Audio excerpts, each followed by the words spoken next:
Good evening, my friends. Welcome to Read Me to Sleep, the podcast where I read softly to you to help you relax, unwind, and drift off to sleep. I'm Victoria, and tonight I'll be reading the first 3 chapters of The Picture of Dorian Gray by Oscar Wilde. The reading is followed by several hours of soothing background sounds to help you fall asleep and stay asleep. You can listen to the podcast on YouTube to enjoy a variety of ambient visuals and calming sounds to help you set the perfect atmosphere, or you can tune in on Spotify if you prefer an audio-only experience. If this podcast brings you a moment of rest, I invite you to support it on Patreon for $4.99 a month.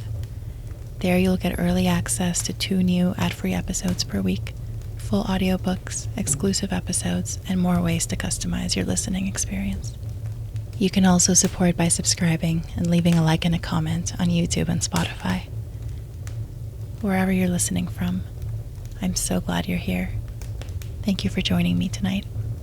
Now, let's settle in. Close your eyes. Take a deep breath. And let's begin. The Picture of Dorian Gray by Oscar Wilde. Chapter 1. The studio was filled with the rich odor of roses, and when the light summer wind stirred amidst the trees of the garden, there came through the open door the heavy scent of the lilac, or the more delicate perfume of the pink flowering thorn.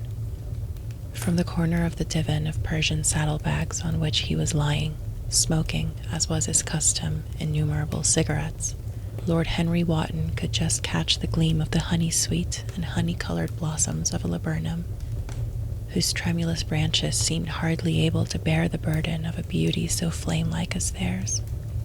And now and then the fantastic shadows of birds in flight flitted across the long tussore silk curtains that were stretched in front of the huge window, producing a kind of momentary Japanese effect, and making him think of those pallid, jade-faced painters of Tokyo, who, through the medium of an art that is necessarily immobile, seek to convey the sense of swiftness and motion. The sullen murmur of the bees shouldering their way through the long unmown grass, or circling with monotonous insistence round the dusty gilt horns of the straggling woodbine, seemed to make the stillness more oppressive. The dim roar of London was like the burdened note of a distant organ. In the center of the room, clamped to an upright easel, stood the full-length portrait of a young man of extraordinary personal beauty, and in front of it, some little distance away, was sitting the artist himself, Basil Hallward, whose sudden disappearance some years ago caused, at the time, such public excitement, and gave rise to so many strange conjectures. As the painter looked at the gracious and comely form he had so skillfully mirrored in his art, a smile of pleasure passed across his face, and seemed about to linger there. But he suddenly started up, and closing his eyes, placed his fingers upon the lids, as though he sought to imprison within his brain some curious dream from which he feared he might awake. "It is your best work, Basil, the best thing you have ever done," said Lord Henry languidly. "You must certainly send it next year to the Grosvenor. The Academy is too large and too vulgar. Whenever I have gone there, there have been either so many people that I have not been able to see the pictures, which was dreadful, or so many pictures that I have not been able to see the people, which was worse. The Grosvenor is really the only place." "I don't think I shall send it anywhere," he answered, tossing his head back in that odd way that used to make his friends laugh at him at Oxford. "No, I won't send it anywhere." Lord Henry elevated his eyebrows and looked at him in amazement through the thin blue wreaths of smoke that curled up in such fanciful whorls from his heavy, opium-tainted cigarette. "Not send it anywhere? My dear fellow, why? Have you any reason? What odd chaps you painters are. You do anything in the world to gain a reputation. As soon as you have one, you seem to want to throw it away. It is silly of you, for there is only one thing in the world worse than being talked about, and that is not being talked about. A portrait like this would set you far above all the young men in England, and make the old men quite jealous, if old men are ever capable of any emotion. I know you will laugh at me, he replied, but I really can't exhibit it. I have put too much of myself into it. Lord Henry stretched himself out on the divan and laughed. Yes, I knew you would, but it is quite true all the same. Too much of yourself in it. Upon my word, Basil, I didn't know you were so vain, and I really can't see any resemblance between you, with your rugged, strong face and your coal-black hair, and this young Adonis, who looks as if he was made out of ivory and rose leaves. Why, my dear Basil, he is a Narcissus, and you, well, of course you have an intellectual expression and all that, but beauty, real beauty, ends where an intellectual expression begins. Intellect is in itself a mode of exaggeration, and destroys the harmony of any face. The moment one sits down to think, one becomes all nose, or all forehead, or something horrid. Look at the successful men in any of the learned professions, how perfectly hideous they are, except of course in the church, but then in the church they don't think. A bishop keeps on saying at the age of 80 what he was told to say when he was a boy of 18, and as a natural consequence, he always looks absolutely delightful. Your mysterious young friend, whose name you have never told me, but whose picture really fascinates me, never thinks. I feel quite sure of that. He is some brainless, beautiful creature who should be always here in winter when we have no flowers to look at, and always here in summer when we want something to chill our intelligence. Don't flatter yourself, Basil. You are not in the least like him. You don't understand me, Harry, answered the artist. Of course I am not like him. I know that perfectly well. Indeed, I should be sorry to look like him. You shrug your shoulders. I am telling you the truth. There is a fatality about all physical and intellectual distinction. The sort of fatality that seems to dog through history the faltering steps of kings. It is better not to be different from one's fellows. The ugly and the stupid have the best of it in this world. They can sit at their ease and gape at the play. If they know nothing of victory, they are at least spared the knowledge of defeat. They live as we all should live, undisturbed, indifferent, and without disquiet. They neither bring ruin upon others, nor ever receive it from alien hands. Your rank and wealth, Harry, my brains, such as they are, my art, whatever it may be worth, Dorian Gray's good looks, we shall all suffer for what the gods have given us, suffer terribly. Dorian Gray, is that his name? Asked Lord Henry, walking across the studio towards Basil Hallward. Yes, that is his name. I didn't intend to tell it to you. But why not? Oh, I can't explain. When I like people immensely, I never tell their names to anyone. It is like surrendering a part of them. I have grown to love secrecy. It seems to be the one thing that can make modern life mysterious or marvelous to us. The commonest thing is delightful if one only hides it. When I leave town now, I never tell my people where I'm going. If I did, I would lose all my pleasure. It is a silly habit, I dare say, but somehow it seems to bring a great deal of romance into one's life. I suppose you think me awfully foolish about it. Not at all, answered Lord Henry. Not at all, my dear Basil. You seem to forget that I am married, and the one charm of marriage is that it makes a life of deception absolutely necessary for both parties. I never know where my wife is, and my wife never knows what I am doing. When we meet, we do meet occasionally, when we dine out together or go down to the Duke's. We tell each other the most absurd stories with the most serious faces. My wife is very good at it, much better, in fact, than I am. She never gets confused over her dates, and I always do. But when she does find me out, she makes no row at all. I sometimes wish she would, but she merely laughs at me.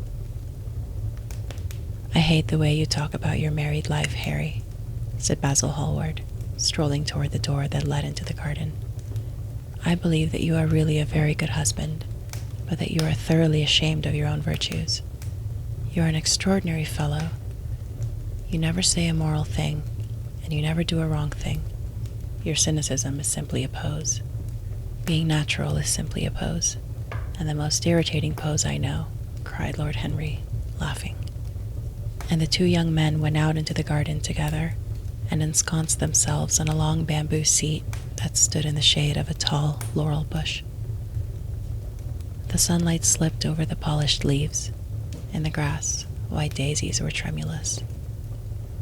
After a pause, Lord Henry pulled out his watch. "I am afraid I must be going, Basil," he murmured.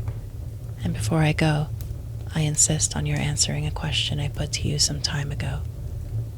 "What is that?" said the painter, keeping his eyes fixed on the ground. "You know quite well." "I do not, Harry." "Well, I will tell you what it is. I want you to explain to me why you won't exhibit Dorian Gray's picture. I want the real reason."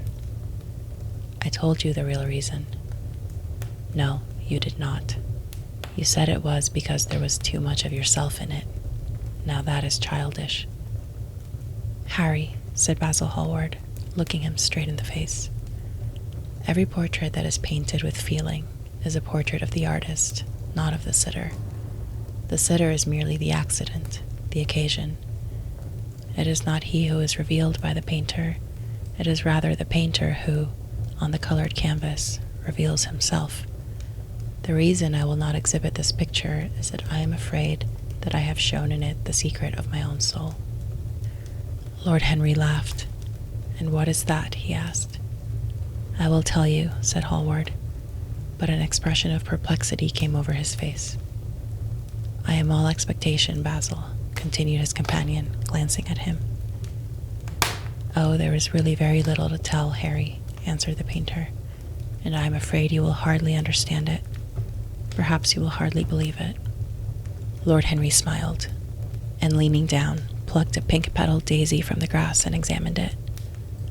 "I am quite sure I shall understand it," he replied, gazing intently at the little golden, white-feathered disc.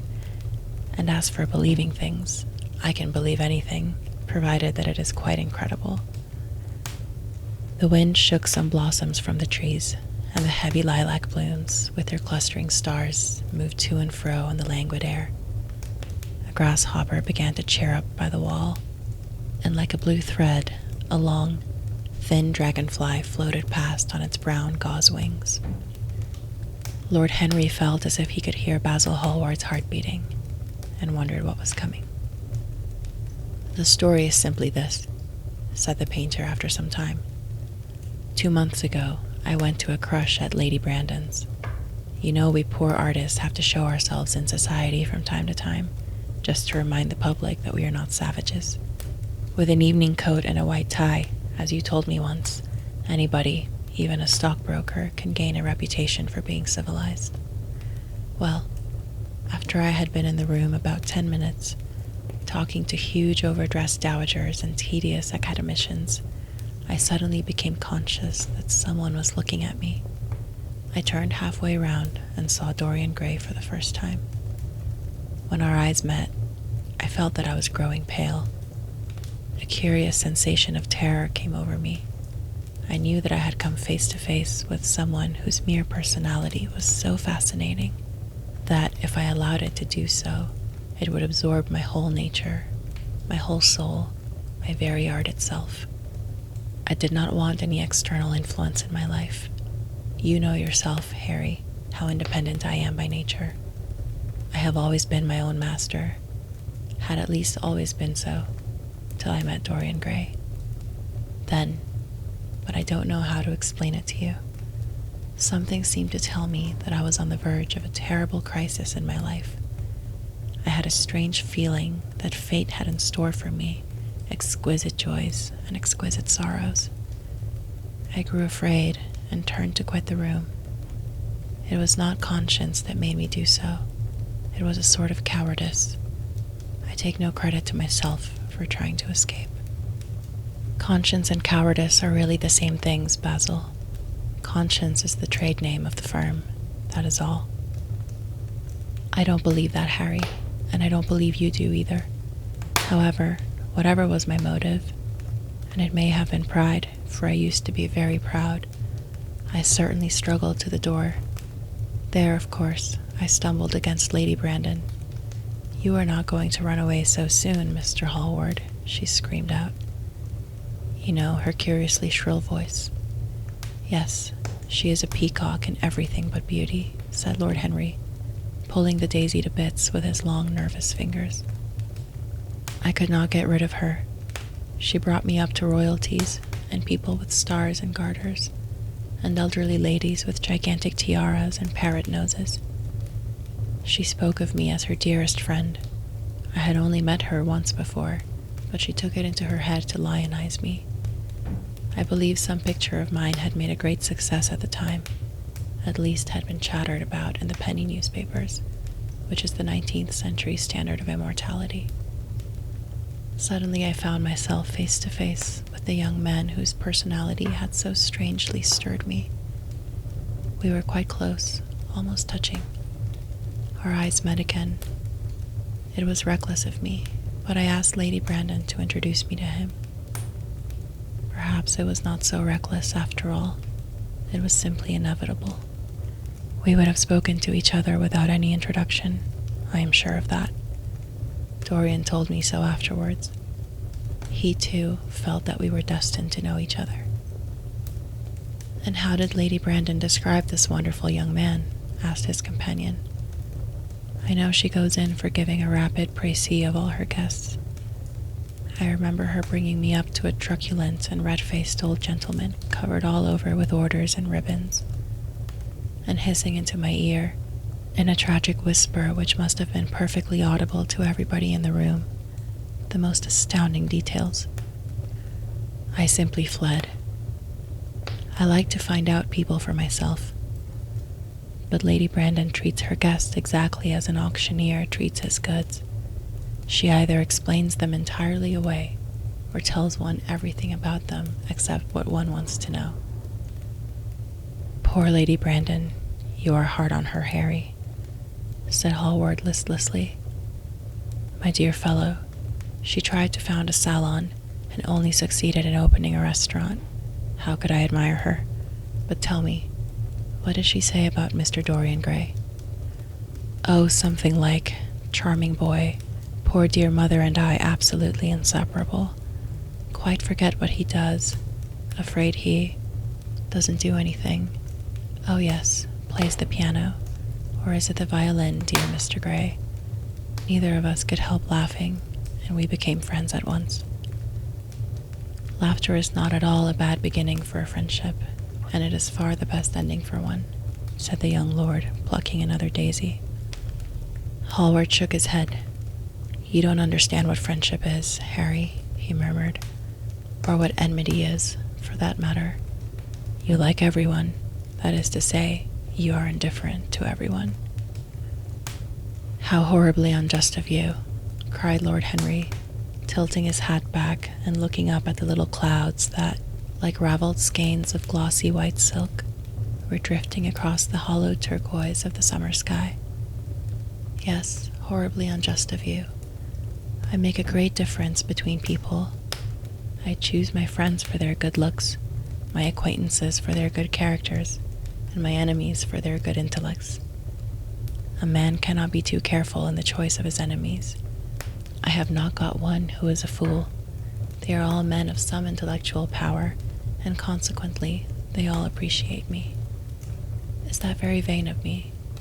I think it is rather vain." "I should think it was, Harry, but according to your category, I must be merely an acquaintance." "My dear old Basil, you are much more than an acquaintance, and much less than a friend, a sort of brother, I suppose." "Oh, brothers. I don't care for brothers.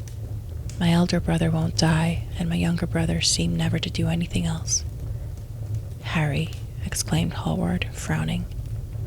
"My dear fellow, I am not quite serious, but I can't help detesting my relations. I suppose it comes from the fact that none of us can stand other people having the same faults as ourselves. I quite sympathize with the rage of the English democracy against what they call the vices of the upper orders. The masses feel that drunkenness, stupidity, and immorality should be their own special property, and that if any one of us makes an ass of himself, he is poaching on their preserves. When poor Southwark got into the divorce court, their indignation was quite magnificent. And yet I don't suppose that 10% of the proletariat live correctly. I don't agree with a single word that you have said, and what is more, Harry, I feel sure you don't either. Lord Henry stroked his pointed brown beard and tapped the toe of his patent leather boot with a tasseled ebony cane. How English you are, Basil. That is the second time you have made that observation. If one puts forward an idea to a true Englishman, always a rash thing to do, he never dreams of considering whether the idea is right or wrong. The only thing he considers of any importance is whether one believes it oneself. Now, the value of an idea has nothing whatsoever to do with the sincerity of the man who expresses it. Indeed, the probabilities are that the more insincere the man is, the more purely intellectual will the idea be, as in that case it will not be colored by either his wants, his desires, or his prejudices. However, I don't propose to discuss politics, sociology, or metaphysics with you. I like persons better than principles, and I like persons with no principles better than anything else in the world. Tell me more about Mr. Dorian Gray. How often do you see him? Every day. I couldn't be happy if I didn't see him every day. He is absolutely necessary to me. How extraordinary. I thought you would never care for anything but your art.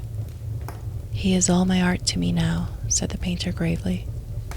I sometimes think, Harry, that there are only two eras of any importance in the world's history. The first is the appearance of a new medium for art, and the second is the appearance of a new personality for art also. What the invention of oil painting was to the Venetians, the face of Antinous was to late Greek sculpture, and the face of Dorian Gray will someday be to me.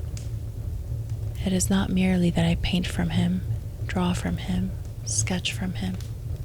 Of course I have done all that, but he is much more to me than a model or a sitter. I won't tell you that I am dissatisfied with what I have done of him, or that his beauty is such that art cannot express it. There is nothing that art cannot express, and I know that the work I have done since I met Dorian Gray is good work, is the best work of my life.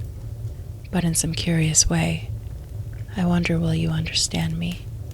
His personality has suggested to me an entirely new manner in art, an entirely new mode of style. I see things differently. I think of them differently. I can now recreate life in a way that was hidden from me before. A dream of form in days of thought. Who is it who says that? I forget. But it is what Dorian Gray has been to me. The merely visible presence of this lad, for he seems to me little more than a lad, though he is really over 20. His merely visible presence. Ah, I wonder, can you realize all that that means? Unconsciously, he defines for me the lines of a fresh school, a school that is to have in it all the passion of the romantic spirit, all the perfection of the spirit that is Greek, the harmony of soul and body, how much that is. We in our madness have separated the two, and have invented a realism that is vulgar, an ideality that is void. Harry, if you only knew what Dorian Gray is to me. You remember that landscape of mine, for which Agnew offered me such a huge price, but which I would not part with. It is one of the best things I have ever done. And why is it so? Because, while I was painting it, Dorian Gray sat beside me. Some subtle influence passed from him to me, and for the first time in my life, I saw in the plain woodland the wonder I had always looked for and always missed. Basil, this is extraordinary. I must see Dorian Gray. Hallward got up from the seat and walked up and down the garden. After some time, he came back. "Harry," he said, "Dorian Gray is to me simply a motive in art. You might see nothing in him. I see everything in him. He is never more present in my work than when no image of him is there. He is a suggestion, as I have said, of a new manner. I find him in the curves of certain lines, in the loveliness and subtleties of certain colors. That is all." "Then why won't you exhibit his portrait?" asked Lord Henry. "Because, without intending it, I have put into it some expression of all this curious artistic idolatry, of which, of course, I have never cared to speak to him. He knows nothing about it. He shall never know anything about it. But the world might guess it, and I will not bare my soul to their shallow, prying eyes. My heart shall never be put under their microscope. There is too much of myself in the thing, Harry. Too much of myself. Poets are not so scrupulous as you are. They know how useful passion is for publication. Nowadays, a broken heart will run to many editions." "I hate them for it," cried Hallward. "An artist should create beautiful things, but should put nothing of his own life into them. We live in an age when men treat art as if it were meant to be a form of autobiography. We have lost the abstract sense of beauty. Some day I will show the world what it is, and for that reason the world shall never see my portrait of Dorian Gray." "I think you are wrong, Basil, but I won't argue with you. It is only the intellectually lost who ever argue. Tell me, is Dorian Gray very fond of you?" The painter considered for a few moments. "He likes me," he answered after a pause. "I know he likes me. Of course I flatter him dreadfully. I find a strange pleasure in saying things to him that I know I shall be sorry for having said.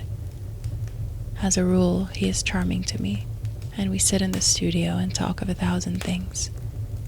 Now and then, however, he is horribly thoughtless, and seems to take a real delight in giving me pain. Then I feel, Harry, that I have given away my whole soul to someone who treats it as if it were a flower to put in his coat, a bit of decoration to charm his vanity, an ornament for a summer's day."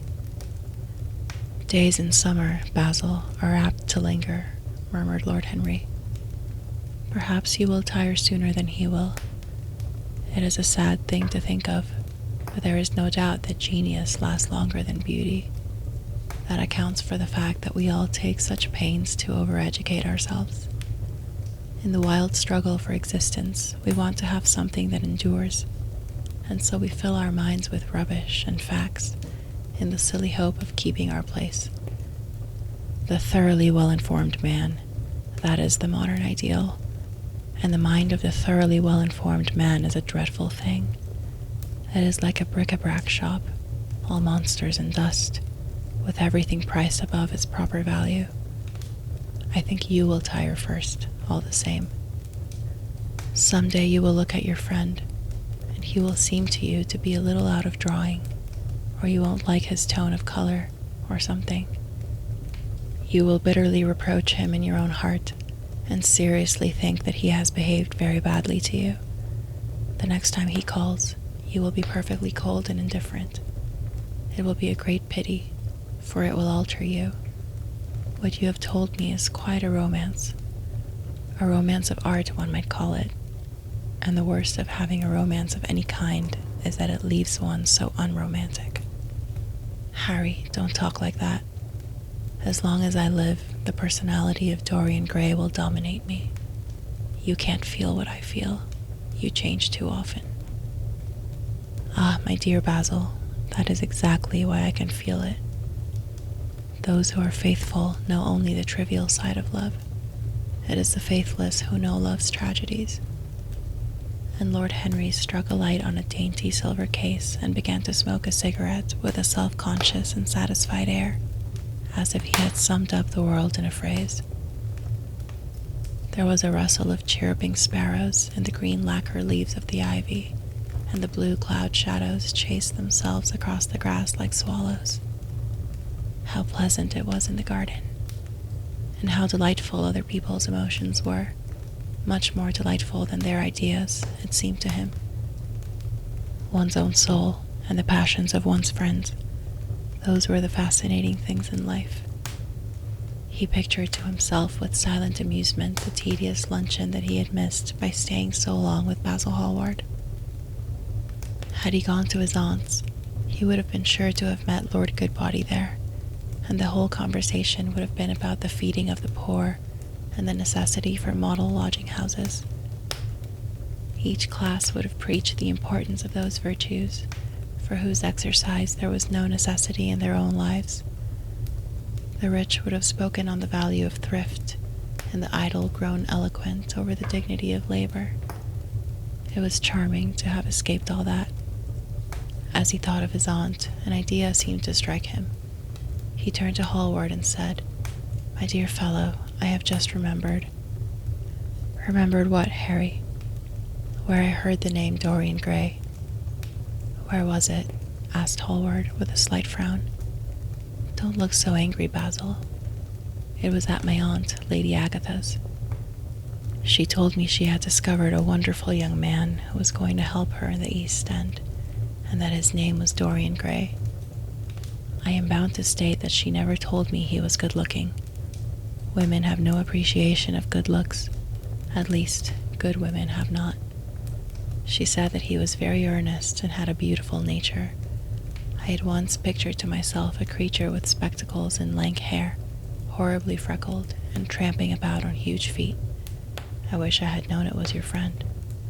I am very glad you didn't, Harry." "Why?" "I don't want you to meet him." "You don't want me to meet him?" "No." "Mr. Dorian Gray is in the studio, sir," said the butler, coming into the garden. "You must introduce me now," cried Lord Henry, laughing. The painter turned to his servant, who stood blinking in the sunlight. "Ask Mr. Gray to wait, Parker. I shall be in a few moments." The man bowed and went up the walk. Then he looked at Lord Henry. "Dorian Gray is my dearest friend," he said.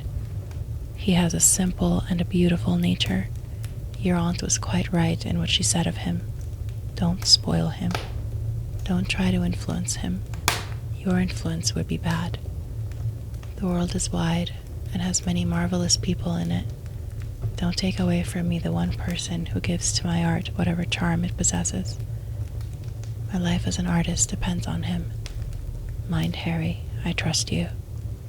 He spoke very slowly, and the words seemed wrung out of him almost against his will.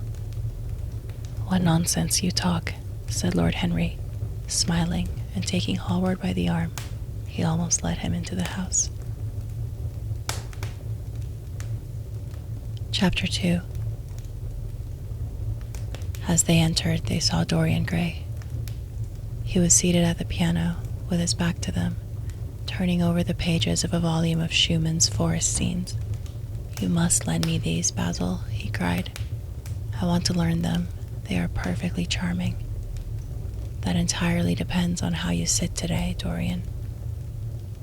"Oh, I am tired of sitting, and I don't want a life-size portrait of myself," answered the lad, swinging round on the music stool in a willful, petulant manner. When he caught sight of Lord Henry, a faint blush colored his cheeks for a moment, and he started up. "I beg your pardon, Basil, but I didn't know you had anyone with you." "This is Lord Henry Wotton, Dorian, an old Oxford friend of mine. I have just been telling him what a capital sitter you were, and now you have spoiled everything." "You have not spoiled my pleasure in meeting you, Mr. Gray," said Lord Henry, stepping forward and extending his hand. "My aunt has often spoken to me about you. You are one of her favorites, and, I am afraid, one of her victims also." "I am in Lady Agatha's black books at present," answered Dorian, with a funny look of penitence. "I promised to go to a club in Whitechapel with her last Tuesday, and I really forgot all about it. We were to have played a duet together, 3 duets, I believe. I don't know what she will say to me. I am far too frightened to call." "Oh, I will make your peace with my aunt. She's quite devoted to you, and I don't think it really matters about your not being there. The audience probably thought it was a duet. When Aunt Agatha sits down to the piano, she makes quite enough noise for 2 people. That is very horrid to her and not very nice to me, answered Dorian, laughing. Lord Henry looked at him. Yes, he was certainly wonderfully handsome, with his finely curved scarlet lips, his frank blue eyes, his crisp gold hair. There was something in his face that made one trust him at once. All the candor of youth was there, as well as all youth's passionate purity. One felt that he had kept himself unspotted from the world. No wonder Basil Hallward worshipped him. You are too charming to go in for philanthropy, Mr. Gray. Far too charming. And Lord Henry flung himself down on the divan and opened his cigarette case. The painter had been busy mixing his colors and getting his brushes ready. He was looking worried, and when he heard Lord Henry's last remark, he glanced at him, hesitated for a moment, and then said, "Harry, I want to finish this picture today. Would you think it awfully rude of me if I asked you to go away?" Lord Henry smiled and looked at Dorian Gray. "Am I to go, Mr. Gray?" he asked. "Oh, please don't, Lord Henry. I see that Basil is in one of his sulky moods, and I can't bear him when he sulks. Besides, I want you to tell me why I should not go in for philanthropy." "I don't know that I shall tell you that, Mr. Gray. It is so tedious a subject that one would have to talk seriously about it. But I certainly shall not run away, now that you have asked me to stop. You don't really mind, Basil, do you? You have often told me that you liked your sitters to have someone to chat to." Hallward bit his lip. "If Dorian wishes it, of course you must stay. Dorian's whims are laws to everybody except himself." Lord Henry took up his hat and gloves. "You are very pressing, Basil, but I am afraid I must go. I have promised to meet a man at the Orleans. Goodbye, Mr. Gray. Come and see me some afternoon in Curzon Street. I am nearly always at home at 5 o'clock. Write to me when you are coming. I should be sorry to miss you." "Basil," cried Dorian Gray, "if Lord Henry Wotton goes, I shall go too. You never open your lips while you're painting, and it is horribly dull standing on a platform and trying to look pleasant. Ask him to stay. I insist upon it." "Stay, Harry, to oblige Dorian, and to oblige me," said Hallward, gazing intently at his picture. "It is quite true. I never talk when I am working, and never listen either, and it must be dreadfully tedious for my unfortunate sitters. I beg you to stay." "But what about my man at the Orleans?" The painter laughed. "I don't think there will be any difficulty about that. Sit down again, Harry.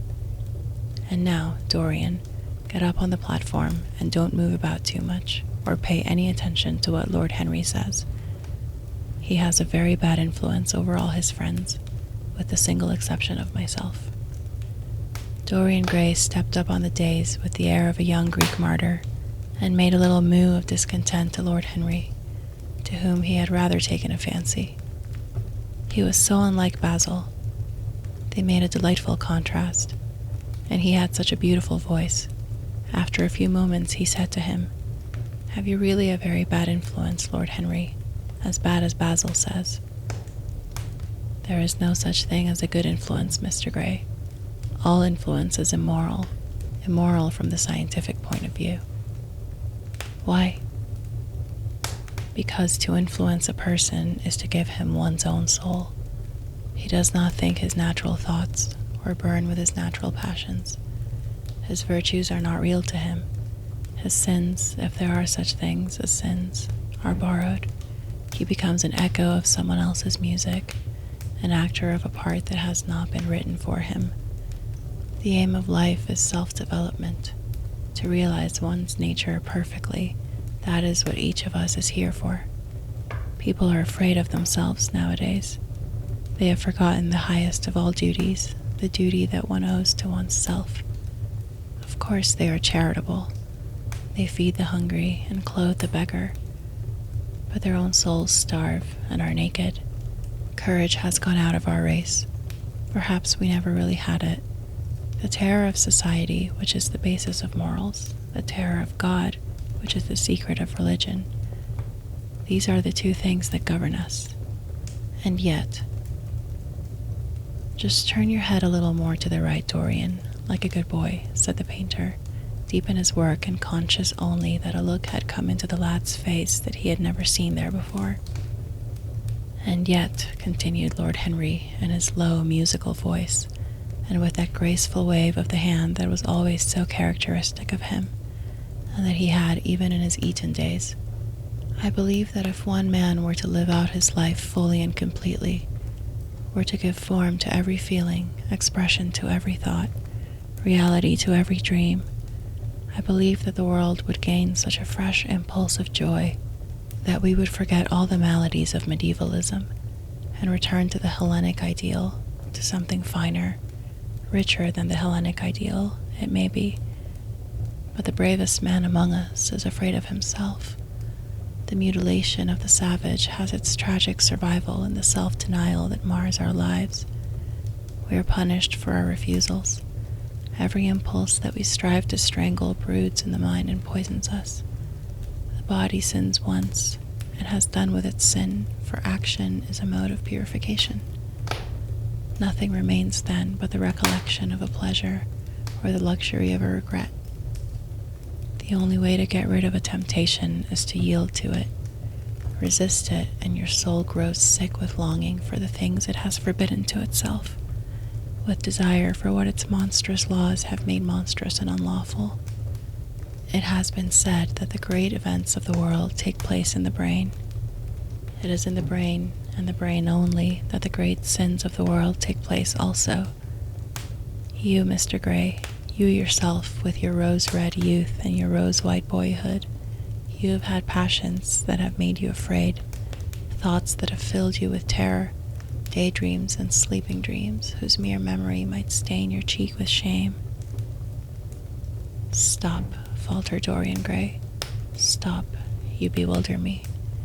I don't know what to say. There is some answer to you, but I cannot find it. Don't speak. Let me think. Or rather, let me try not to think. For nearly 10 minutes he stood there, motionless, with parted lips and eyes strangely bright. He was dimly conscious that entirely fresh influences were at work within him, yet they seemed to him to have come really from himself. The few words that Basil's friend had said to him, words spoken by chance, no doubt, and with willful paradox in them, had touched some secret chord that had never been touched before, but that he felt was now vibrating and throbbing to curious pulses. Music had stirred him like that. Music had troubled him many times, but music was not articulate. It was not a new world, but rather another chaos that it created in us. Words, mere words.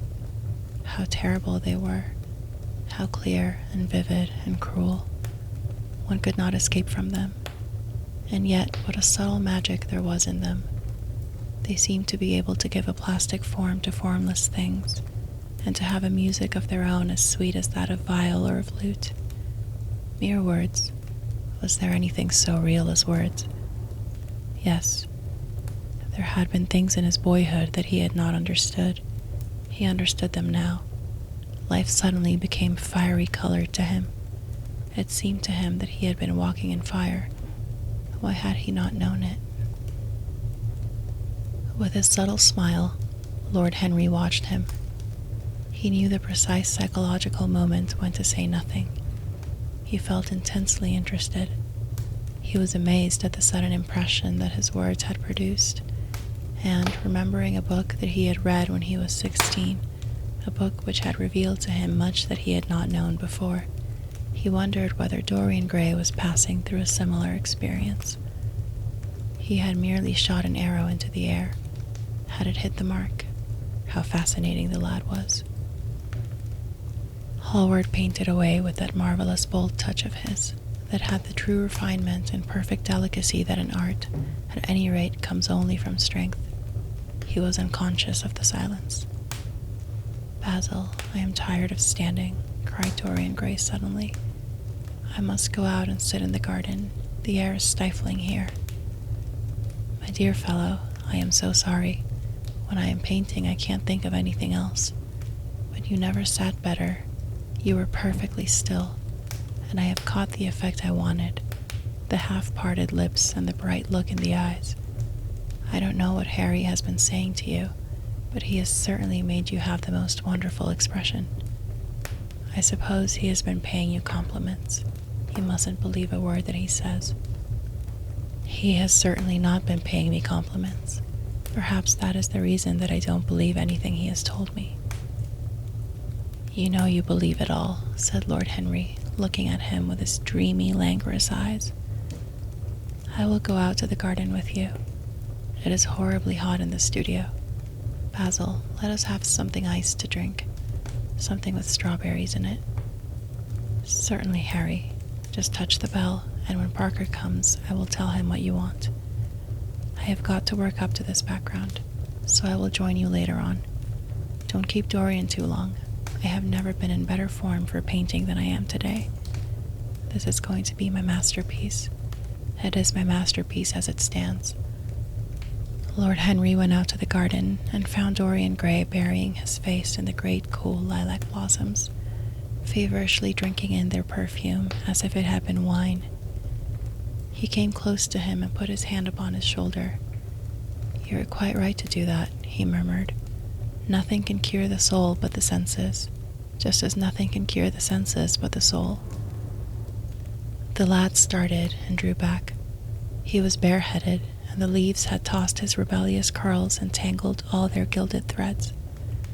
There was a look of fear in his eyes, such as people have when they are suddenly awakened. His finely chiseled nostrils quivered, and some hidden nerve shook the scarlet of his lips and left them trembling. "Yes," continued Lord Henry, "that is one of the great secrets of life, to cure the soul by means of the senses, and the senses by means of the soul. You are a wonderful creation. You know more than you think you know, just as you know less than you want to know." Dorian Gray frowned and turned his head away. He could not help liking the tall, graceful young man who was standing by him. His romantic, olive-colored face and worn expression interested him. There was something in his low, languid voice that was absolutely fascinating. His cool, white, flower-like hands even had a curious charm. They moved as he spoke, like music, and seemed to have a language of their own. But he felt afraid of him, and ashamed of being afraid. Why had it been left for a stranger to reveal him to himself? He had known Basil Hallward for months, but the friendship between them had never altered him. Suddenly there had come someone across his life who seemed to have disclosed to him life's mystery. And yet, what was there to be afraid of?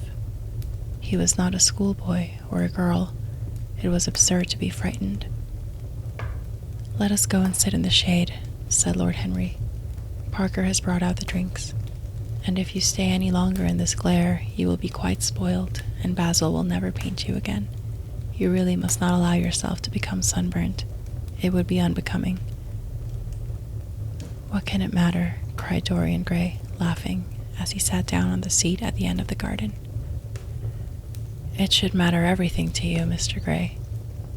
"Why?" "Because you have the most marvelous youth, and youth is the one thing worth having." "I don't feel that, Lord Henry." "No, you don't feel it now. Someday, when you are old and wrinkled and ugly, when thought has seared your forehead with its lines, and passion branded your lips with its hideous fires, you will feel it. You will feel it terribly. Now, wherever you go, you charm the world. Will it always be so? You have a wonderfully beautiful face, Mr. Gray. Don't frown. You have. And beauty is a form of genius, is higher, indeed, than genius, as it needs no explanation. It is of the great facts of the world, like sunlight or springtime, or the reflection in dark waters of that silver shell we call the moon. It cannot be questioned. It has its divine right of sovereignty. It makes princes of those who have it. You smile. When you have lost it, you won't smile. People say sometimes that beauty is only superficial. That may be so, but at least it is not so superficial as thought is. To me, beauty is the wonder of wonders. It is only shallow people who do not judge by appearances. The true mystery of the world is the visible, not the invisible. Yes, Mr. Gray, the gods have been good to you, but what the gods give, they quickly take away. You have only a few years in which to live really, perfectly, and fully. When your youth goes, your beauty will go with it, and then you will suddenly discover that there are no triumphs left for you, or have to content yourself with those mean triumphs that the memory of your past will make more bitter than defeats. Every month as it wanes brings you nearer to something dreadful. Time is jealous of you, and wars against your lilies and your roses. You will become sallow and hollow-cheeked and dull-eyed. You will suffer horribly. Realize your youth while you have it. Don't squander the gold of your days, listening to the tedious, trying to improve the hopeless failure, or giving away your life to the ignorant, the common, and the vulgar. These are the sickly aims, the false ideals of our age. Live. Live the wonderful life that is in you. Let nothing be lost upon you. Be always searching for new sensations. Be afraid of nothing. A new hedonism, that is what our century wants. You might be its visible symbol. With your personality, there is nothing you could not do. The world belongs to you for a season. The moment I met you, I saw that you were quite unconscious of what you really are, of what you really might be. There was so much in you that charmed me that I felt I must tell you something about yourself. I thought how tragic it would be if you were wasted, for there is such a little time that your youth will last, such a little time. The common hill flowers wither, but they blossom again. The laburnum will be as yellow next June as it is now. In a month there will be purple stars on the clematis, and year after year the green night of its leaves will hold its purple stars. But we never get back our youth. The pulse of joy that beats in us at 20 becomes sluggish. Our limbs fail, our senses rot. We degenerate into hideous puppets, haunted by the memory of the passions of which we were too much afraid, and the exquisite temptations that we had not the courage to yield to. Youth. There is absolutely nothing in the world but youth. Dorian Gray listened, open-eyed and wondering. The spray of lilac fell from his hand upon the gravel. A furry bee came and buzzed round it for a moment. Then it began to scramble all over the oval, stellated globe of the tiny blossoms. He watched it with that strange interest in trivial things that we try to develop when things of high import make us afraid, or when we are stirred by some new emotion for which we cannot find expression, or when some thought that terrifies us lays sudden siege to the brain and calls on us to yield. After a time, the bee flew away. He saw it creeping into the stained trumpet of a Tyrian convolvulus. The flower seemed to quiver, and then swayed gently to and fro. Suddenly, the painter appeared at the door of the studio and made staccato signs for them to come in. They turned to each other and smiled. "I am waiting," he cried. "Do come in. The light is quite perfect, and you can bring your drinks." They rose up and sauntered down the walk together. 2 green and white butterflies fluttered past them, and in the pear tree at the corner of the garden a thrush began to sing. "You are glad you have met me, Mr. Gray," said Lord Henry, looking at him. "Yes, I am glad now. I wonder, shall I always be glad?" "Always. That is a dreadful word. It makes me shudder when I hear it. Women are so fond of using it. They spoil every romance by trying to make it last forever. It is a meaningless word, too. The only difference between a caprice and a lifelong passion is that the caprice lasts a little longer. As they enter the studio, Dorian Gray put his hand upon Lord Henry's arm. "In that case, let our friendship be a caprice," he murmured, flushing at his own boldness, then stepped up on the platform and resumed his pose. Lord Henry flung himself into a large wicker armchair and watched him. The sweep and dash of the brush on the canvas made the only sound that broke the stillness, except when, now and then, Hallward stepped back to look at his work from a distance. In the slanting beams that streamed through the open doorway, the dust danced and was golden. The heavy scent of the roses seemed to brood over everything. After about a quarter of an hour, Hallward stopped painting, looked for a long time at Dorian Gray, and then for a long time at the picture, biting the end of one of his huge brushes and frowning. "It is quite finished," he cried at last, and stooping down, he wrote his name in long vermilion letters on the left-hand corner of the canvas. Lord Henry came over and examined the picture. It was certainly a wonderful work of art, and a wonderful likeness as well. "My dear fellow, I congratulate you most warmly," he said. "It is the finest portrait of modern times. Mr. Gray, come over and look at yourself." The lad started, as if awakened from some dream. "Is it really finished?" he murmured, stepping down from the platform. "Quite finished," said the painter, "and you have sat splendidly today. I am awfully obliged to you." "That is entirely due to me," broke in Lord Henry. "Isn't it, Mr. Gray?" Dorian made no answer, but passed listlessly in front of his picture and turned towards it. When he saw it, he drew back, and his cheeks flushed for a moment with pleasure. A look of joy came into his eyes, as if he had recognized himself for the first time. He stood there motionless and in wonder, dimly conscious that Hallward was speaking to him, but not catching the meaning of his words. The sense of his own beauty came on him like a revelation. He had never felt it before. Basil Hallward's compliments had seemed to him to be merely the charming exaggeration of friendship. He had listened to them, laughed at them, forgotten them.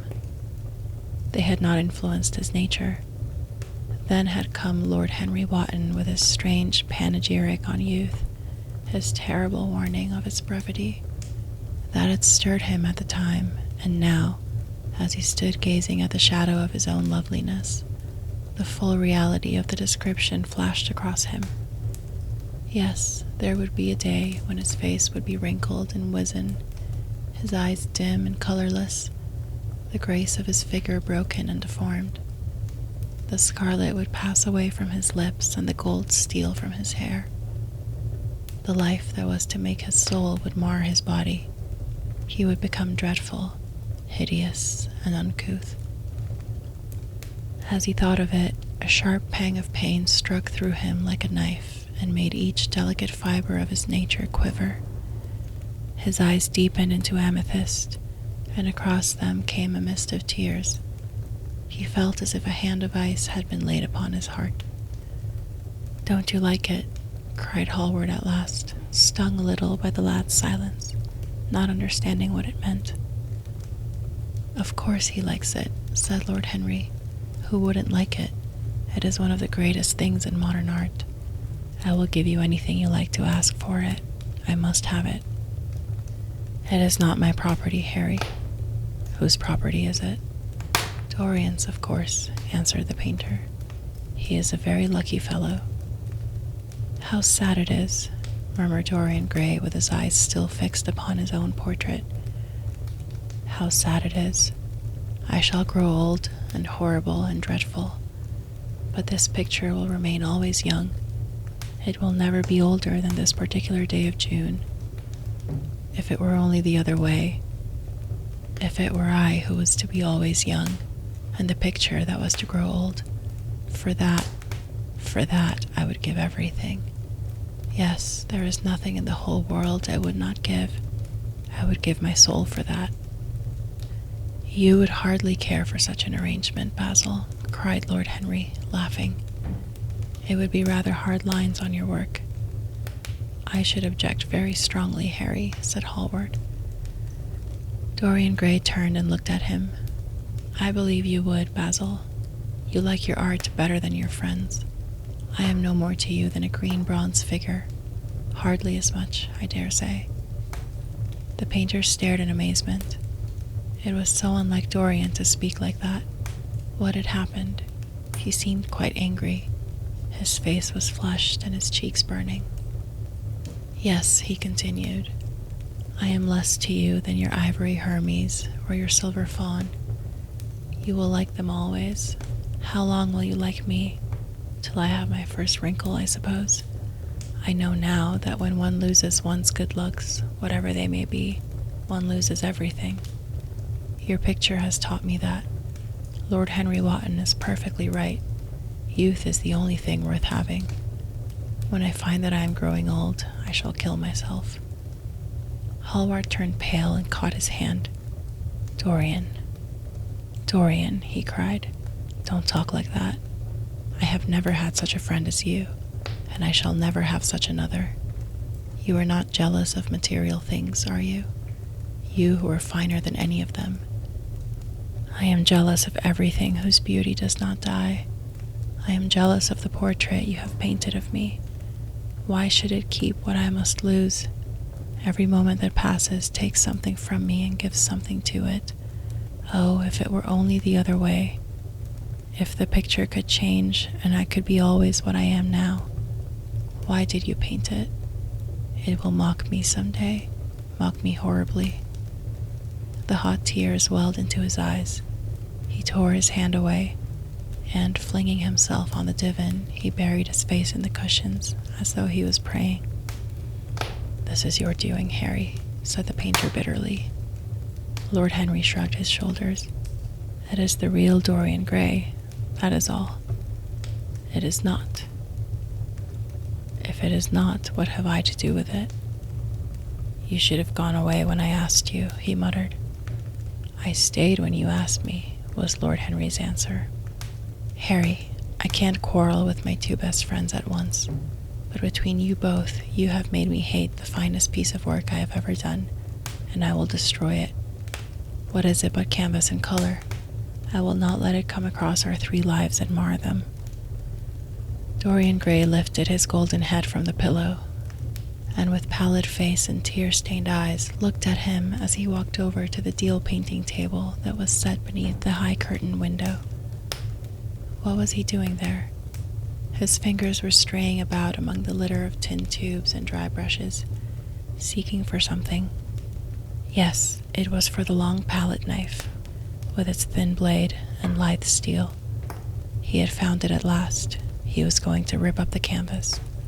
With a stifled sob, the lad leapt from the couch, and rushing over to Hallward, tore the knife out of his hand and flung it to the end of the studio.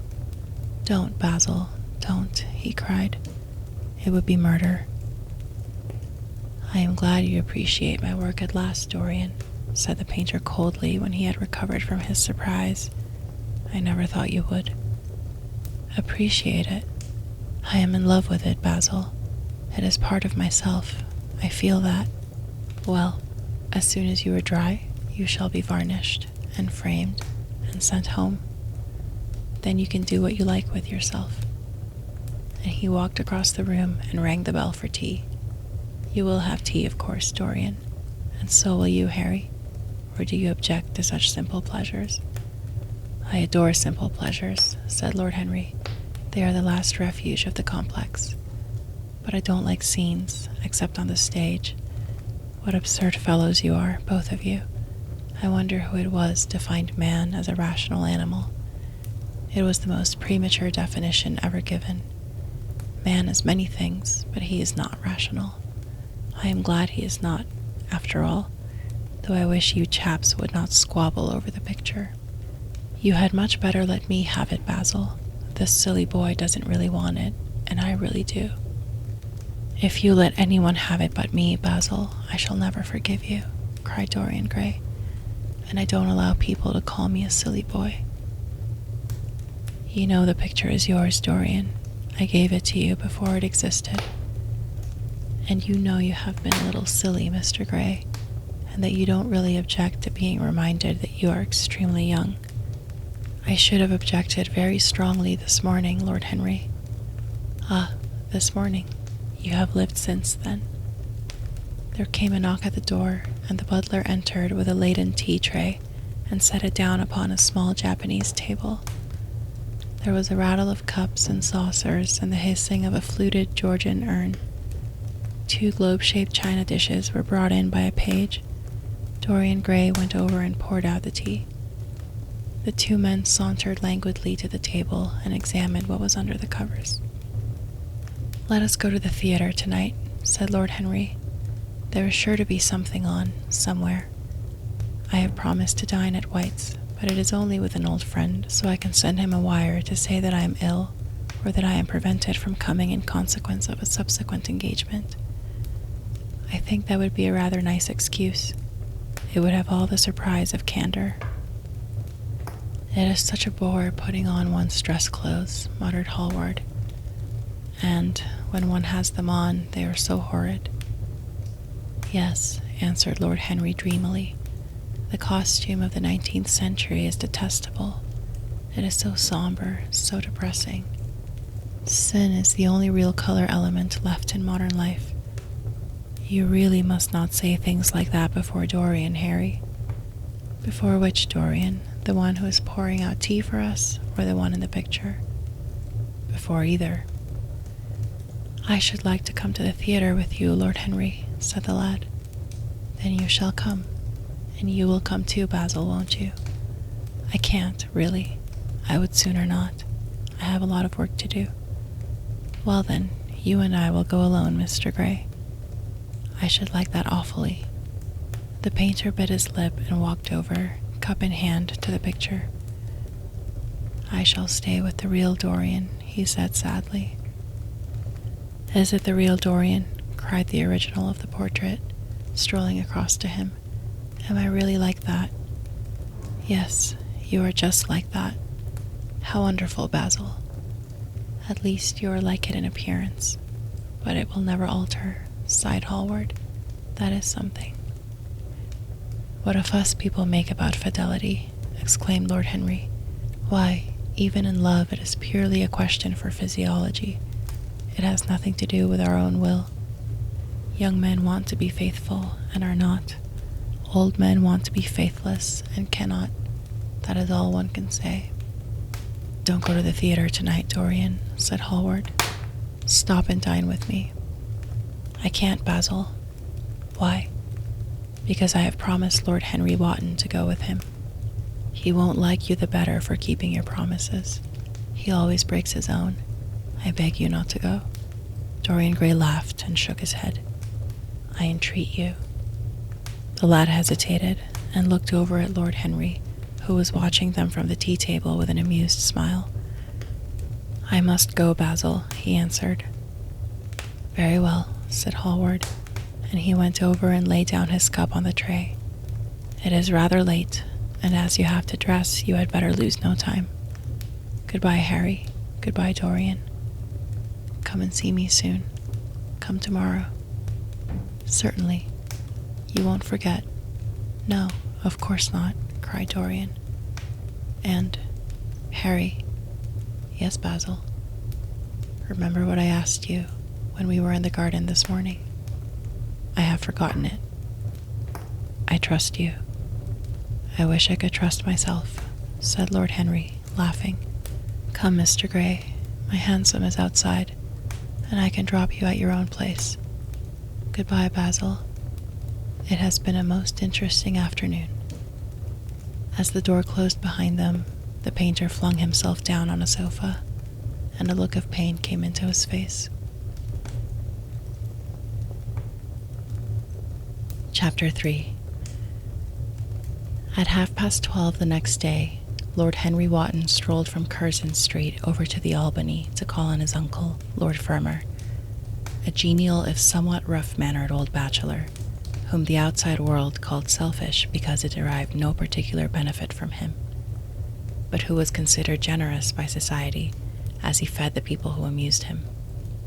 His father had been our ambassador at Madrid when Isabella was young and prim unthought of, but had retired from the diplomatic service in a capricious moment of annoyance on not being offered the embassy at Paris, a post to which he considered that he was fully entitled by reason of his birth, his indolence, the good English of his dispatches, and his inordinate passion for pleasure. The son, who had been his father's secretary, had resigned along with his chief, somewhat foolishly as was thought at the time, and on succeeding some months later to the title, had set himself to the serious study of the great aristocratic art of doing absolutely nothing. He had 2 large townhouses, but preferred to live in chambers as it was less trouble, and took most of his meals at his club. He paid some attention to the management of his collieries in the Midland counties, excusing himself for this taint of industry on the ground that the one advantage of having coal was that it enabled a gentleman to afford the decency of burning wood on his own hearth. In politics he was a Tory, except when the Tories were in office, during which period he roundly abused them for being a pack of radicals. He was a hero to his valet, who bullied him, and a terror to most of his relations, whom he bullied in turn. Only England could have produced him, and he always said that the country was going to the dogs. His principles were out of date, but there was a good deal to be said for his prejudices.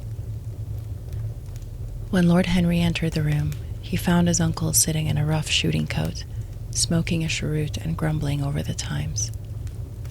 "Well, Harry," said the old gentleman, "what brings you out so early? I thought you dandies never got up till 2 and were not visible till 5.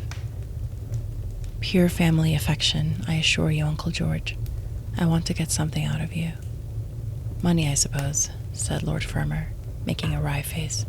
"Well, sit down and tell me all about it. Young people nowadays imagine that money is everything." "Yes," murmured Lord Henry, settling his buttonhole in his coat. "And when they grow older, they know it. But I don't want money. It is only people who pay their bills who want that, Uncle George, and I never pay mine. Credit is the capital of a younger son, and one lives charmingly upon it. Besides, I always deal with Dartmoor's tradesmen, and consequently they never bother me. What I want is information. Not useful information, of course. Useless information. Well, I can tell you anything that is in an English blue book, Harry. Although those fellows nowadays write a lot of nonsense. When I was in the diplomatic, things were much better. But I hear they let them in now by examination. What can you expect? Examinations, sir, are pure humbug from beginning to end. If a man is a gentleman, he knows quite enough. And if he is not a gentleman, whatever he knows is bad for him." "Mr. Dorian Gray does not belong to blue books, Uncle George," said Lord Henry languidly.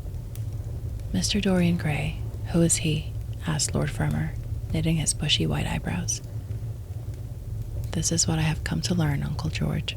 Or rather, I know who he is. He is the last Lord Kelso's grandson.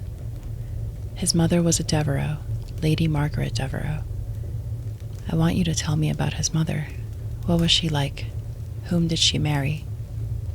You have known nearly everybody in your time, so you might have known her. I am very much interested in Mr. Gray at present. I have only just met him."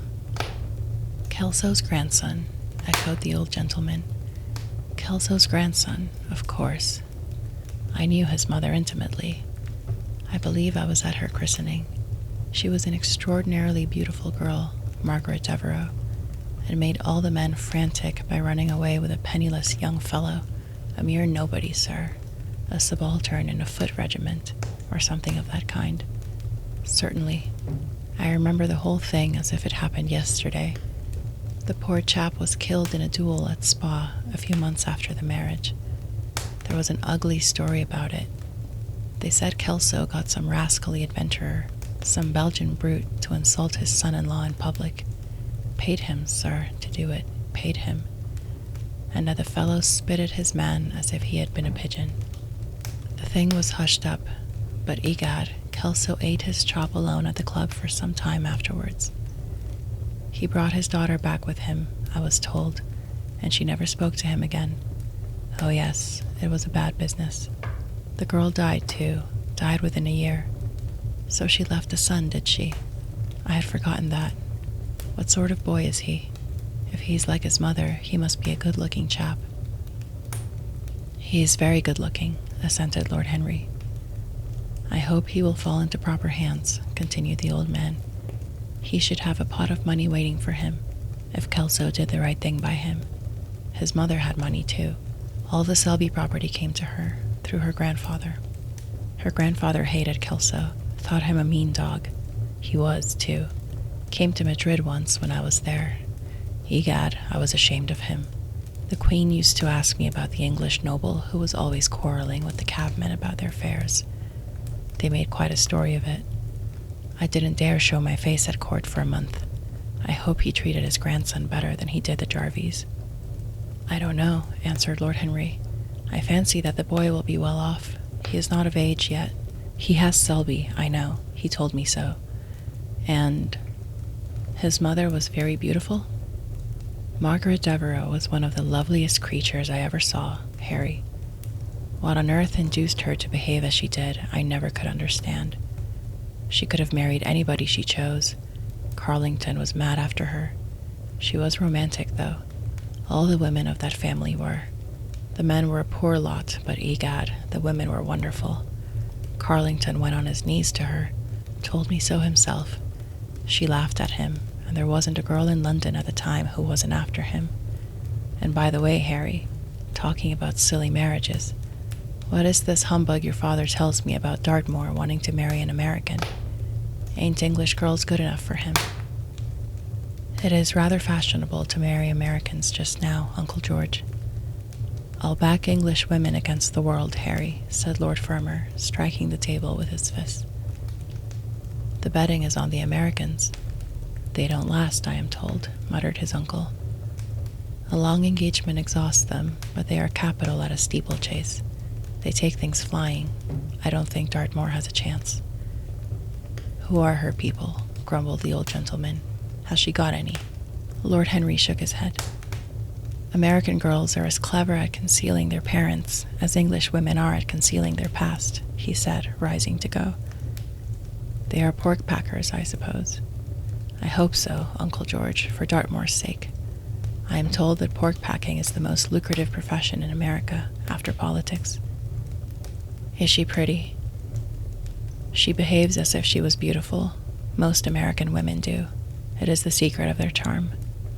Why can't these American women stay in their own country? They're always telling us that it is the paradise for women. It is.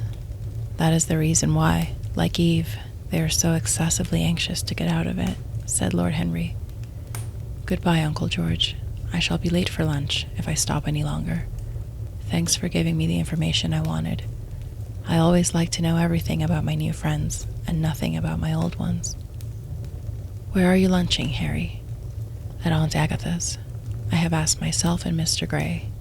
He is her latest protege. Tell your Aunt Agatha, Harry, not to bother me any more with her charity appeals. I am sick of them. Why, the good woman thinks that I have nothing to do but to write checks for her silly fads. All right, Uncle George, I'll tell her, but it won't have any effect. Philanthropic people lose all sense of humanity. It is their distinguishing characteristic. The old gentleman growled approvingly and rang the bell for his servant. Lord Henry passed up the low arcade into Burlington Street and turned his steps in the direction of Berkeley Square. So that was the story of Dorian Gray's parentage. Crudely as it had been told to him, it had yet stirred him by its suggestion of a strange, almost modern romance. A beautiful woman risking everything for a mad passion. A few wild weeks of happiness cut short by a hideous, treacherous crime. Months of voiceless agony, and then a child born in pain. The mother snatched away by death. The boy left to solitude and the tyranny of an old and loveless man. Yes, it was an interesting background. It posed the lad, made him more perfect, as it were. Behind every exquisite thing that existed, there was something tragic. Worlds had to be in travail, that the meanest flower might blow. And how charming he had been at dinner the night before, as with startled eyes and lips parted in frightened pleasure, he had sat opposite to him at the club, the red candle shades staining to a richer rose the awakening wonder of his face. Talking to him was like playing upon an exquisite violin. He answered to every touch and thrill of the bow. There was something terribly enthralling in the exercise of influence. No other activity was like it. To project one's soul into some gracious form and let it tarry there for a moment. To hear one's own intellectual views echoed back to one with all the added music of passion and youth. To convey one's temperament into another as though it were a subtle fluid or a strange perfume. There was a real joy in that, perhaps the most satisfying joy left to us in an age so limited and vulgar as our own, an age grossly carnal in its pleasures and grossly common in its aims. He was a marvelous type, too, this lad, whom by so curious a chance he had met in Basil's studio, or could be fashioned into a marvelous type, at any rate. Grace was his, and the white purity of boyhood, and beauty such as old Greek marbles kept for us. There was nothing that one could not do with him. He could be made a Titan or a toy. What a pity it was that such beauty was destined to fade. And Basil, from a psychological point of view, how interesting he was. The new manner in art, the fresh mode of looking at life, suggested so strangely by the merely visible presence of one who was unconscious of it all. The silent spirit that dwelt in dim woodland and walked unseen in open field, suddenly showing herself, dryad-like and not afraid, because in his soul who sought for her there had been wakened that wonderful vision, to which alone are wonderful things revealed, the mere shapes and patterns of things becoming, as it were, refined, and gaining a kind of symbolical value, as though they were themselves patterns of some other and more perfect form, whose shadow they made real. How strange it all was. He remembered something like it in history. Was it not Plato, that artist in thought, who had first analyzed it? Was it not Buonarroti who had carved it in the colored marbles of a sonnet sequence? But in our own century, it was strange. Yes, he would try to be to Dorian Gray what, without knowing it, the lad was to the painter who had fashioned the wonderful portrait. He would seek to dominate him, had already, indeed, half done so. He would make that wonderful spirit his own. There was something fascinating in this son of love and death. Suddenly he stopped and glanced up at the houses. He found that he had passed his aunts some distance, and smiling to himself, turned back. When he entered the somewhat somber hall, the butler told him that they had gone in to lunch. He gave one of the footmen his hat and stick, and passed into the dining room. "Late as usual, Harry," cried his aunt, shaking her head at him. He invented a facile excuse, and having taken the vacant seat next to her, looked round to see who was there. Dorian bowed to him shyly from the end of the table, a flush of pleasure stealing into his cheek. Opposite was the Duchess of Harley, a lady of admirable good nature and good temper, much liked by everyone who knew her, and of those ample architectural proportions that in women who are not duchesses are described by contemporary historians as stoutness. Next to her sat, on her right, Sir Thomas Burton, a radical member of Parliament, who followed his leader in public life and in private life followed the best cooks, dining with the Tories and thinking with the Liberals, in accordance with a wise and well-known rule. The post on her left was occupied by Mr. Erskine of Treadley, an old gentleman of considerable charm and culture, who had fallen, however, into bad habits of silence, having, as he explained once to Lady Agatha, said everything that he had to say before he was 30. His own neighbor was Mrs. Vandeleur, one of his aunt's oldest friends, a perfect saint amongst women, but so dreadfully dowdy that she reminded one of a badly bound hymn book. Fortunately for him, she had on the other side Lord Fauddle, a most intelligent middle-aged mediocrity, as bald as a ministerial statement in the House of Commons, with whom she was conversing in that intensely earnest manner, which is the one unpardonable error, as he remarked once himself, that all really good people fall into, and from which none of them ever quite escape. "We're talking about poor Dartmoor, Lord Henry," cried the Duchess, nodding pleasantly to him across the table. "Do you think he will really marry this fascinating young person?" "I believe she has made up her mind to propose to him, Duchess." "How dreadful," exclaimed Lady Agatha. "Really, someone should interfere." "I am told, on excellent authority, that her father keeps an American dry goods store," said Sir Thomas Burden, looking supercilious. "My uncle has already suggested pork packing, Sir Thomas." "Dry goods? What are American dry goods?" asked the Duchess, raising her large hands in wonder and accentuating the verb. "American novels," answered Lord Henry, helping himself to some quail. The Duchess looked puzzled.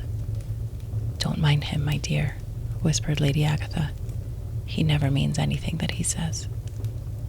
"When America was discovered," said the Radical member, and he began to give some wearisome facts.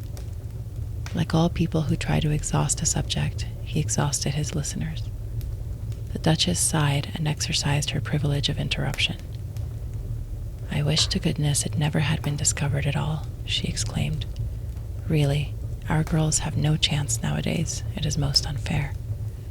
Perhaps, after all, America never has been discovered," said Mr. Erskine. "I myself would say that it had merely been detected." "Oh, but I have seen specimens of the inhabitants," answered the Duchess vaguely. "I must confess that most of them are extremely pretty, and they dress well too. They get all their dresses in Paris. I wish I could afford to do the same." "They say that when good Americans die, they go to Paris," chuckled Sir Thomas, who had a large wardrobe of humorous cast-off clothes. "Really? And where do bad Americans go to when they die?" inquired the Duchess. "They go to America," murmured Lord Henry. Sir Thomas frowned. "I am afraid that your nephew is prejudiced against that great country," he said to Lady Agatha. "I have traveled all over it in cars provided by the directors, who in such matters are extremely civil. I assure you that it is an education to visit it." "But must we really see Chicago in order to be educated?" asked Mr. Erskine plaintively. "I don't feel up to the journey." Sir Thomas waved his hand. "Mr. Erskine of Treadley has the world on his shelves. We practical men like to see things, not to read about them. The Americans are an extremely interesting people. They are absolutely reasonable. I think that is their distinguishing characteristic. Yes, Mr. Erskine, an absolutely reasonable people. I assure you there is no nonsense about the Americans." "How dreadful," cried Lord Henry. "I can stand brute force, but brute reason is quite unbearable. There is something unfair about its use. It is hitting below the intellect." "I do not understand you," said Sir Thomas, growing rather red. "I do, Lord Henry," murmured Mr. Erskine with a smile. "Paradoxes are all very well in their way," rejoined the baronet. "Was that a paradox?" asked Mr. Erskine. "I did not think so. Perhaps it was. Well, the way of paradoxes is the way of truth. To test reality, we must see it on the tightrope. When the verities become acrobats, we can judge them." "Dear me," said Lady Agatha, "how you men argue. I am sure I never can make out what you're talking about. Oh, Harry, I am quite vexed with you. Why do you try to persuade our nice Mr. Dorian Gray to give up the East End? I assure you he would be quite invaluable. They would love his playing." "I want him to play to me," cried Lord Henry, smiling, and he looked down the table and caught a bright answering glance. "But they are so unhappy in Whitechapel," continued Lady Agatha. "I can sympathize with everything except suffering," said Lord Henry, shrugging his shoulders. "I cannot sympathize with that. It is too ugly, too horrible, too distressing. There is something terribly morbid in the modern sympathy with pain. One should sympathize with the color, the beauty, the joy of life. The less said about life's source, the better. Still, the East End is a very important problem, remarked Sir Thomas with a grave shake of the head. Quite so, answered the young lord. It is the problem of slavery, and we try to solve it by amusing the slaves. The politician looked at him keenly. What change do you propose, then? He asked. Lord Henry laughed. I don't desire to change anything in England except the weather, he answered. I am quite content with philosophic contemplation. But as the 19th century has gone bankrupt through an over-expenditure of sympathy, I would suggest that we should appeal to science to put us straight. The advantage of the emotions is that they lead us astray, and the advantage of science is that it is not emotional. But we have such grave responsibilities, ventured Mrs. Vandeleur timidly. Terribly grave, echoed Lady Agatha. Lord Henry looked over at Mr. Erskine. Humanity takes itself too seriously. It is the world's original sin. If the caveman had known how to laugh, history would have been different. You are really very comforting, warbled the Duchess. I have always felt rather guilty when I came to see your dear aunt, for I take no interest at all in the East End. For the future I shall be able to look her in the face without a blush. A blush is very becoming, Duchess, remarked Lord Henry. Only when one is young, she answered. When an old woman like myself blushes, it is a very bad sign. Ah, Lord Henry, I wish you would tell me how to become young again. He thought for a moment. Can you remember any great error that you committed in your early days, Duchess? He asked, looking at her across the table. A great many, I fear, she cried. Then commit them over again, he said gravely.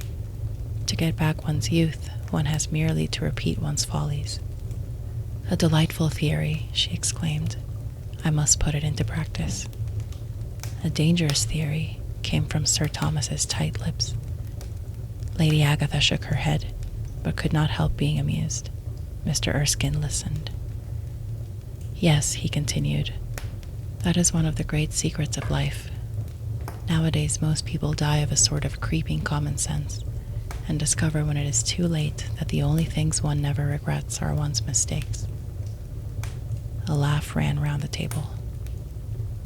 He played with the idea and grew willful, tossed it into the air and transformed it, let it escape and recaptured it, made it iridescent with fancy and winged it with paradox.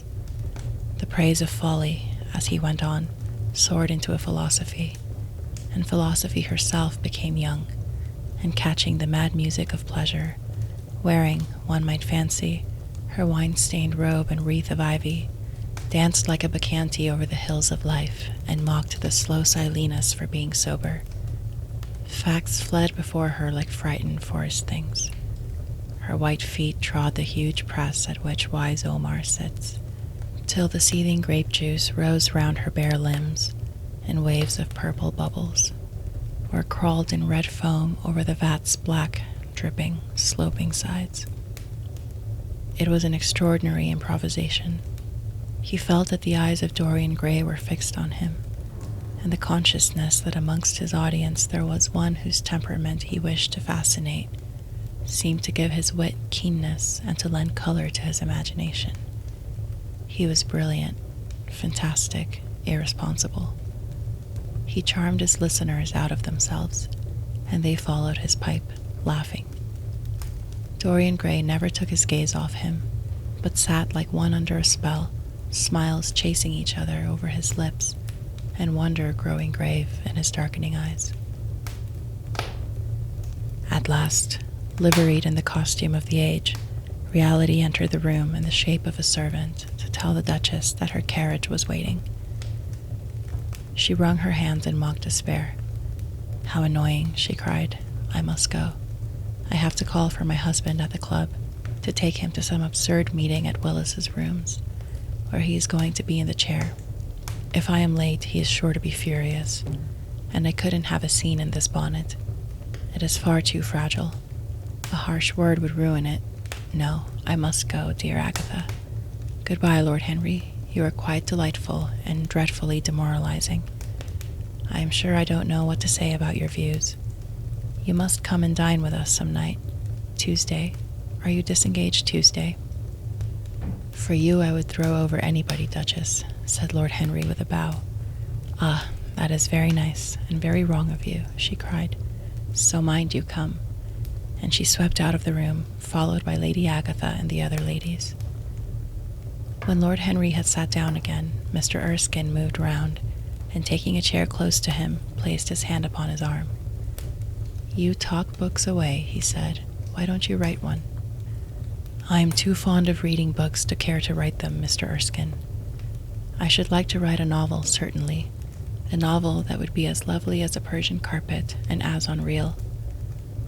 But there is no literary public in England for anything except newspapers, primers, and encyclopedias. Of all people in the world, the English have the least sense of the beauty of literature. I fear you are right, answered Mr. Erskine. I myself used to have literary ambitions, but I gave them up long ago. And now, my dear young friend, if you will allow me to call you so, may I ask if you really meant all that you said to us at lunch? I quite forget what I said, smiled Lord Henry. Was it all very bad? Very bad indeed. In fact, I consider you extremely dangerous, and if anything happens to our good Duchess, we shall all look on you as being primarily responsible. But I should like to talk to you about life. The generation into which I was born was tedious. Some day, when you are tired of London, come down to Treadley and expound to me your philosophy of pleasure over some admirable Burgundy I am fortunate enough to possess. I shall be charmed. A visit to Treadley would be a great privilege. It has a perfect host and a perfect library. You will complete it, answered the old gentleman with a courteous bow. And now I must bid goodbye to your excellent aunt. I am due at the Athenaeum. It is the hour when we sleep there. All of you, Mr. Erskine. 40 of us in 40 armchairs. We are practicing for an English Academy of Letters. Lord Henry laughed and rose. I am going to the park, he cried.